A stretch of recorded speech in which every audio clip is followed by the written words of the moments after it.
ಸಂವಿಧಾನದ 51ನೇ ವಿಧಿಯ ಅನ್ವಯ ವೈಚಾರಿಕ ಮನೋಭಾವನೆ ಮತ್ತು ವೈಚಾರಿಕತೆಯನ್ನು ಬೆಳೆಸಿಕೊಳ್ಳುತ್ತೇನೆ.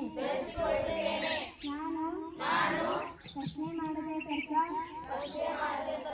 ಒಪ್ಪುವುದಿಲ್ಲ ಹಾಗೂ ಸಂವಿಧಾನದ ಮೂಲಭೂತ ಕರ್ತವ್ಯದ ಆಶಯದಂತೆ ಮಂಡತೆ ಮತ್ತು ಅಂಧಕಾರವನ್ನು ನಿರ್ಮಾಣನೆ ಮಾಡಿ ಜೀವ ಜಗತ್ತಿಗೆ ಪೂರಕವಾದ ಬದುಕನ್ನು ರೂಪಿಸಿಕೊಳ್ಳುತ್ತೇನೆಂದು ಈ ಮೂಲಕ ರಾಷ್ಟ್ರೀಯ ವಿಜ್ಞಾನ ದಿನದ ಪ್ರತಿಜ್ಞೆ ಮಾಡುತ್ತೇನೆ.